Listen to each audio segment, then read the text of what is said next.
Welcome to the tool review channel. Today we're taking a look at the Klein 1000 6-in-1 multi-tool.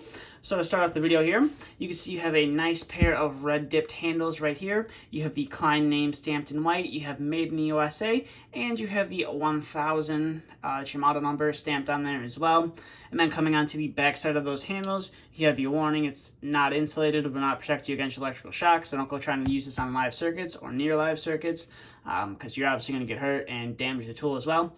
And then you can see right here you have which I believe is a production code right there. It basically tells you what date the tool was manufactured.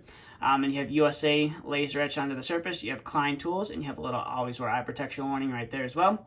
And then coming up to here, you have the stripping portion of the tool. So you can strip 8 to, I believe, 20 to 22 gauge solid wire and 10 to 26, 24 stranded wire right there.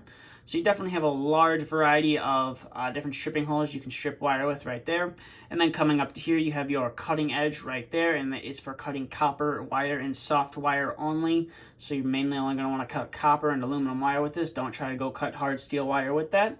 And then coming up to here, you have your different variety of bolt cutters. So you have your 1024, your 1032, your 832, your 632, and your 440 bolt cutting holes right there. And then coming up to the top, you have 2 different looping holes right there, and then you have a couple of different crimping dies, which are only for insulated terminals, as you can see. So you have the top one, which is for 26 to 14 gauge, and the bottom one, which is for 12 to 10 gauge. Now, I said when I started this video, it is a 6-in-1 tool.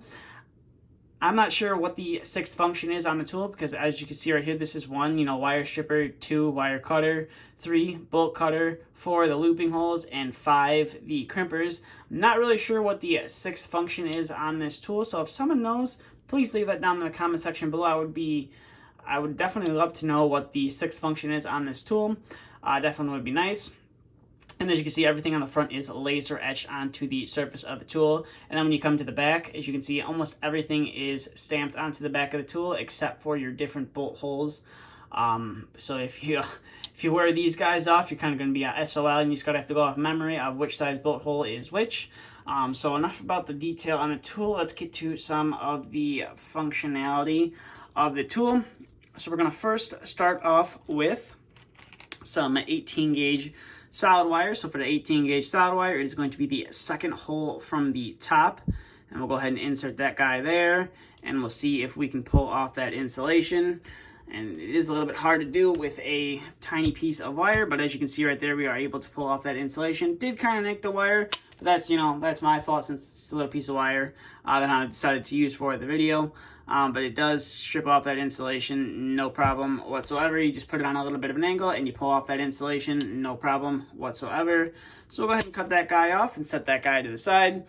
And we'll bring in some 18 gauge stranded wire. So for our 18 gauge stranded wire, you're going to be going into the 16 gauge hole, which is the middle.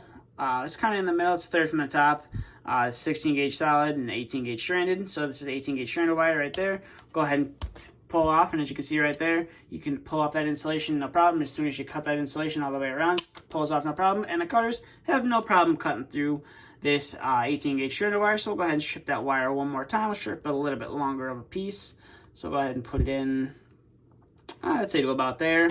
And as you can see right there, you are able to pull off that insulation. I did kind of nick it. That's my bad. If you obviously use the tool a lot, you're going to be know when and when not to put a lot of pressure on it. But as you can see right there, you are able to pull off that insulation, no problem, and not damage the wire as well. So go ahead and cut that guy off and set that off to the side. Now we are going to bring in some 14 gauge solid wire. So for the 14 gauge solid wire, it's going to be that hole right below the 16 gauge, right below the hole we were just using.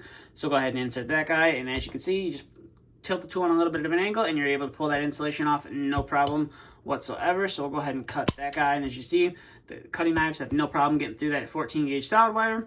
So we'll go ahead and line this guy back up, and we will strip it one more time. Just put it a little bit on an angle, and you're able to pull off that insulation, no problem. And like I said, cutting jaws on there, super strong, and definitely cut through that, no problem. So we'll go ahead and set that off to the side. And we'll bring in some 14 gauge stranded wire. So for 14 gauge stranded wire, we're going to be using the third hole from the bottom, and we'll go ahead and insert that guy right there. Cut down on that insulation, and as you saw right there, you're able to pull off that insulation super easy as well. Just like all the other wires, you're able to pull off that insulation, no problem whatsoever. So go ahead and strip that guy one more time and pull that insulation off. Now I'm not going to cut this off. We're going to take a look at this guy here in a little bit. So I'll go ahead and set that guy off to the side, and we'll bring in our next wire, which is our 12 gauge solid wire. So for our 12 gauge solid wire, it's going to be that same one we just used for the 14 gauge stranded wire. So we'll go ahead and put that guy in there, put the tool on an angle, and you're able to pull off that insulation, no problem. And you should be able to cut through that 12 gauge solid wire, no problem, as you saw right there whatsoever. So we'll go ahead and insert that guy in there one more time and pull it off. As you can see right there, you're able to pull it off and not really damage the wire at all. So go ahead and cut that guy off right there.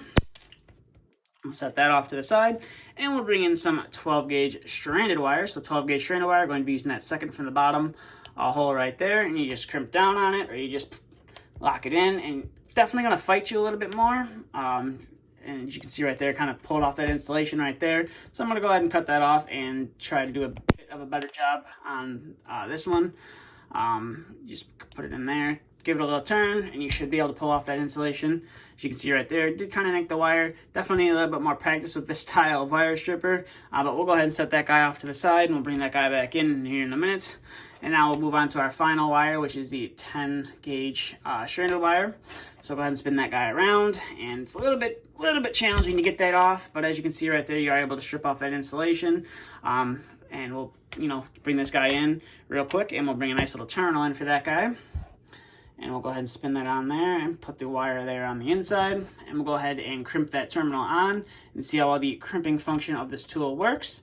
So go ahead and crimp down on that. And as you can see right there, I think I may have missed it just a little bit, but it is a little bit loose. So we'll go ahead and set that guy off to the side. And we'll bring back in our 12 gauge solid wire right here. And we'll go ahead and put a terminal onto there. And we'll go ahead and crimp that guy on. Put it right there. And we'll go ahead and crimp down on there. I think I may have crimped that last one in the wrong place, because as you can see right there, oh, nope, still able to pull that guy loose. As you see right there, so maybe go ahead and see if we can crimp that down a little bit tighter. Just see how I was able to pull it loose. See if we can squeeze down a little bit more. There you go. As you can see right there, it's not coming off. You just got to apply a lot more pressure to it. So we'll go ahead and set that guy off to the side. And we'll bring in our last little wire right here. We'll bring in our 14 gauge stranded wire right here. Now, for some reason, I always seem to have problems getting all the wires to go into a 14 gauge terminal. So obviously 14 gauge, we're going to be using that very top crimper. We'll go ahead and squeeze down on that guy, and we should have a nice crimp on there. As you see right there, it's definitely not going to be coming off anytime soon. And we'll go ahead and cut that guy off. So overall, this is definitely, like I said, definitely a nice 6-in-1 tool from Klein. Please let me know if you do know what the 6th function is on this tool. I'm not sure what it is. I would like to know what it is, but I showed you 5 of the 6 functions that this tool can do. And as you can see, generally with multi-tools, they're not really designed to be good at everything. They're really designed to be good at, some things. And as you saw, I did struggle a little bit with a few of the wire strippers and crimping, but that could just be on me. It could just be me, the user, or it could be the tool. However you want to interpret it. But that's really about it for this video. So if you have any questions, comments, concerns, please feel free to leave them down in the comment section below. And if you want to see more videos like this, please consider hitting that subscribe button. And if you did enjoy this review, please give it a thumbs up as well. But that's all I have for this video. So thank you for watching, and stay tuned for the next video to be uploaded.